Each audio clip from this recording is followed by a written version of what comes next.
What's up everyone, Victor Logan coming at you with another video. Today's video is inspired by this little ditty right here by Jessica Kobeissi, and it's called My Secret Tips to Pricing Your Photography Like a Pro. I feel like in addition to what Jessica here is offering, one of the best tools I think that you can have, or some of the best tools that I think you can have, are pricing calculators. And there's a variety of different ones on the internet. If you go and do a Google, you do a search for photography pricing calculator or cost of doing business calculator or something along those lines, you're going to run into a variety of calculators.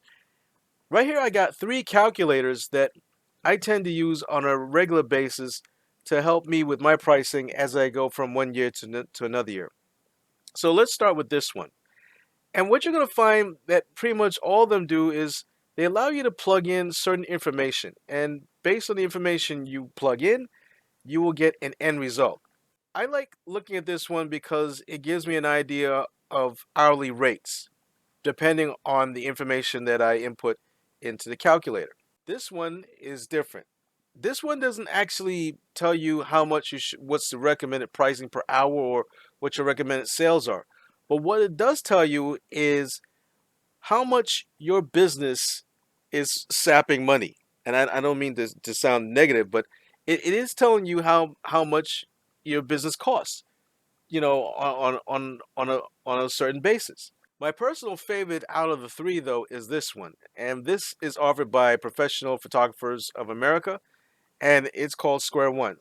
This one is the simplest one to use out of all of them. It doesn't require you to plug in a whole heap of numbers for a whole bunch of different things. And it starts at the source. The first question right off the bat is, what do you want your net income to be this year? So this is something that you can change as you want to. I just put in $10,000 just for this year. And then, of course, it asks you a couple other questions that you plug in. And the nice thing about this is you have to answer each question. You can't leave either any question undone. Otherwise, you can't go forward. All right. The next page asks you for number of sessions annually. Now, I should go and come back here real quickly. Now, the number of sessions is because I plugged this in, right? If I clicked on average sale, if you go to this page, then it would ask you for average sale per person.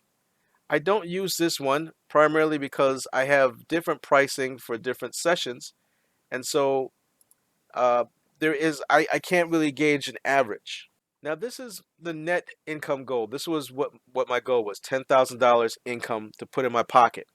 To achieve that goal, I had to make $28,571.43. That is the sales goal, all right? And then right here is the average sale, all right? So in order to get $10,000 in my pocket on 50 sessions in a year, my average sale would be about $571.43. Now, the important thing that you got to keep in mind with these calculators is that the numbers that you're seeing here are baselines. You can scale them up or you can scale them down based on your need. And the most important thing I think needs to be shared with you guys is that while you can look at other people's pricing just to get an idea of where you are, if you're too high, if you're too low, that's okay. What you don't want to do is price yourself based on someone that you perceive as a competitor. You don't want to compete with other people based on price because then that hurts you. And then everyone else that's looking at you just sees you as just some random commodity just to compare pricing with. All right. Thanks again for watching, guys. I hope you got something out of it. And I hope you stop by down the road and see what else I have in store for you. Take care.